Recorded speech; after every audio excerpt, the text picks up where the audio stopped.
Hello and welcome back to Bookmark Chronicles. Today I'm doing my second new author audit for 2024, so I have a pretty long list. It's interesting how many new to me authors I read every year, but this has been helpful in determining which ones I would read from again, so here we are.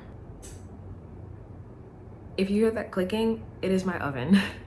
I don't know why it makes that noise, but it does. So the first author is actually one that I forgot to include on the last list, and it is Karmen Lee. By her, I read Cups of You, which is the first in a series, and I enjoyed that one. It mostly takes place in a coffee shop. It's in a small town. Our heroine is returning, and she has connection with the man who runs the coffee shop, and I liked it for the most part. The ending felt off in pacing, and they were kind of avoiding a conversation that they really needed to have, which is one of my biggest pet peeves. So I would read from her again though. There are 2 more books in the series, I believe, and so I think I'll give the second one a try. The next author is Megan Goldin. Steph and I buddy read The Night Swim earlier this year, and what I liked about this book is that I listened to the audio and there is a podcast element that I think was really cool. I do know that there is a second book in the series where she is following another case, and I don't think that I care enough, or like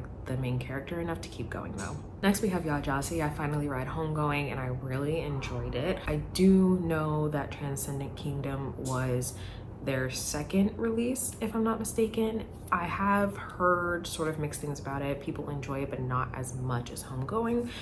I might give it a try though. I think I'm pretty open to it. I did really enjoy the dual timelines of the different descendants, and I don't really know what this other book is about, but I'll at least try it. Next is Brandon Sanderson.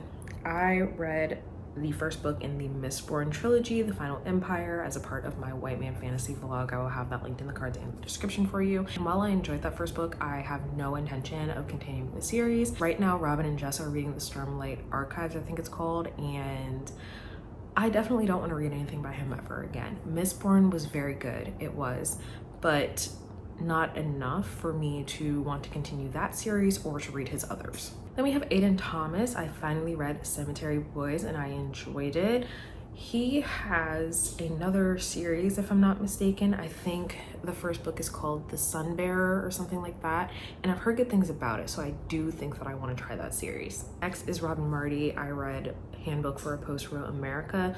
I don't think they have anything else, and I know there's like an updated version of the handbook, so no, I wouldn't read that again, but if they have something else, I might be open to trying it.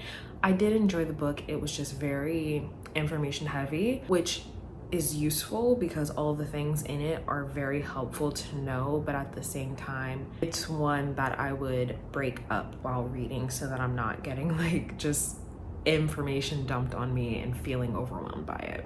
M.L. Wang. Robin and I buddy read Sword of Kaigen this year, and it will be on my best of 2024.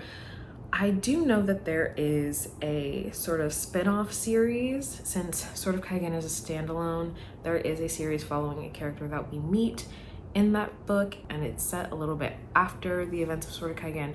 And that character I don't particularly care about, so I'm not interested in reading that series, but I would be interested in potentially reading something else by them for sure. Jessie Q Sutanto.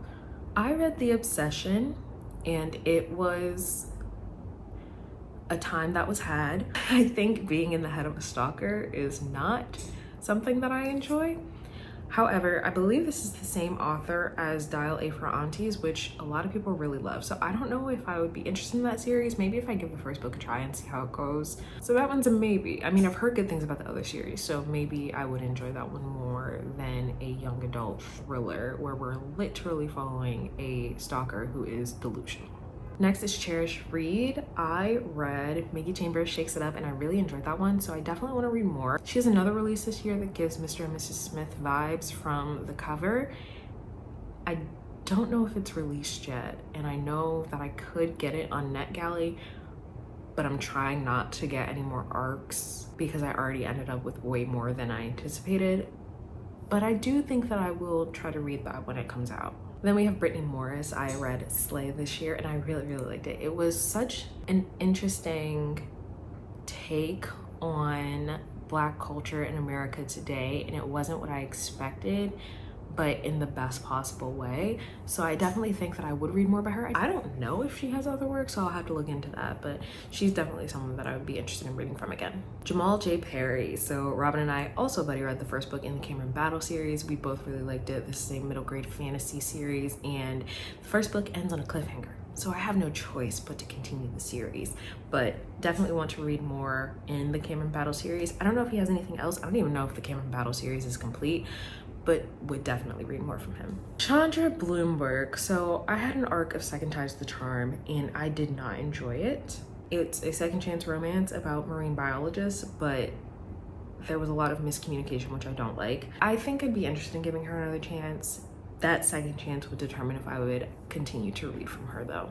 Next is Phoenix Collins. This is an author that I followed on TikTok for at least 2 years now, and this is the first time I've ever read anything by her. I happened to get an arc of Stroke of Luck and it was really good. This is the first in a series that she is writing. I'm pretty sure she has other work and I definitely need to get to it because this was so good. Another one that will be on my best of the year.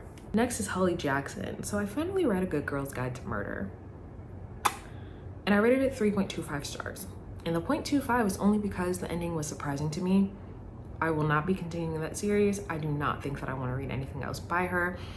Pippa was such an annoying main character that I barely wanted to finish the book. I was genuinely just curious about who was the murderer, and that's the only reason that I kept going. Then we have Alexandra Warren. I read Can't Catch Me, the first in her Houston Skyhawk series, and I will definitely be reading more from her. This is another that will be on my best of the year. I really enjoyed it. She's so funny. The amount of times that I laughed out loud while reading this book is nuts to me because I don't think a book has ever made me laugh so much. Loved it. Can't wait to continue the series. Can't wait to read her other work. And lastly is Jamie Wesley. I read Fake It Till You Bake It this year, which I was not expecting to enjoy, but I did. I rated it 4.5 stars. I have an arc of the second book, so I'm excited to see how I feel about the second book. I assume there will be a third, given that it's a series of companion novels. I don't know if she has anything else, but that first one was really good, so I will definitely read more from her. So that is my second group of new authors that I have read this year. Not too bad, even though with this round there are more authors that I'm not going to read from again, which is expected. Honestly, with the first round being so positive, I really wasn't expecting that, so this is more normal, more expected, but I will definitely be doing one more of these before the end of the year. Let me know if there are any new authors that you have read recently and like, if you have read from any of the authors that I mentioned and you want to recommend something that you think I'd enjoy. Otherwise, that's all I have for you today, and I'll see you in the next video.